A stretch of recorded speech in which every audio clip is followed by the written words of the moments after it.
Yeah, so we're here in your recently reseeded paddock here on the grazing platform, Enda. Just talk to me about, I suppose, when you sowed this, there's obviously clover as well included in the mix. So this was sowed probably 5 weeks ago now.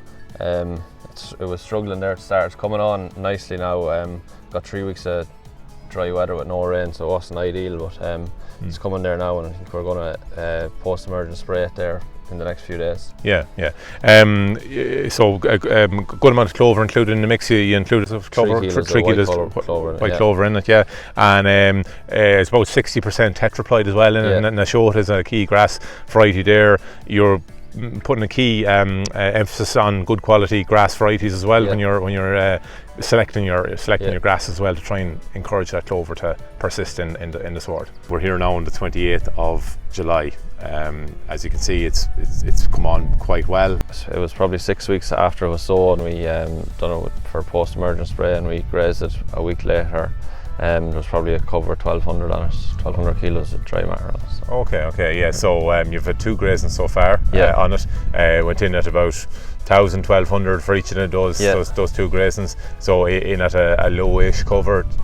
Why do you do that, I suppose? It's supposed to give the white clover its best chance, and try and help it tiller out. Any nitrogen applied since? No, since reseeding. It got 3 bags of 10-10-20 at reseeding, and it has got nothing since. I'll probably go with, after next grazing, I'll probably go with around the dairy washing, so I don't plan on spreading any fertiliser out. Yeah. And the results kind of stand here. You can see a lot of clover is in the sward, and it's doing very well.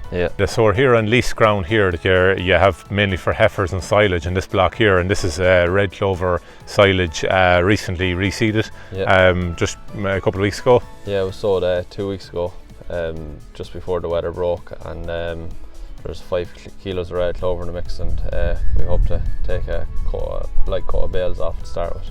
Yeah. You'll expect to get maybe a cut or another 2 cuts, maybe 3 cuts of this by the end of the year. Yeah, hopefully. Yeah.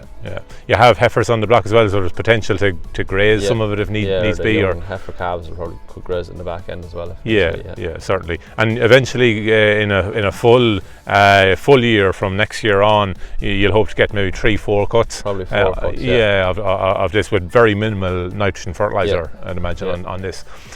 Soil P&K and pH on this very good at the moment. Has to be good if you're going to try and keep the red clover in it. Really does, definitely. So it'll provide a really good quality feed for your cows. This red clover silage, where will you intend to put that? Well, I probably won't. If I'm taking 4 cuts off, it'll probably suit it better to bale it and keep it for cows in the spring after the calves. High quality feed, really.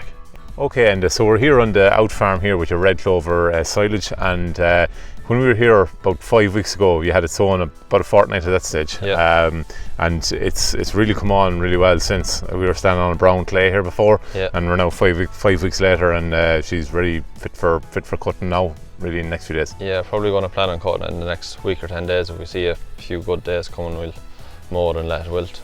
And it up. And we're on an out farm here, I suppose, maybe a couple of miles from the home farm. I suppose that's the reason why you put it in red clover silage, is it? Yeah, I'm probably going to try and leave this now and keep it away from the main cuts of silage, and maybe cut it 4 times a year, and I'll probably bale it every time now, just to give myself more flexibility, not to be waiting for the rest of it for pit silage. Yeah. And talk to me about your nitrogen plan for this red clover silage. I suppose it'll get slurry now in the spring, and it'll probably get half rate nitrogen for the first cut, and sure, we'll see how it's going then, and if I think it needs more, I might give it to it, but hopefully it won't.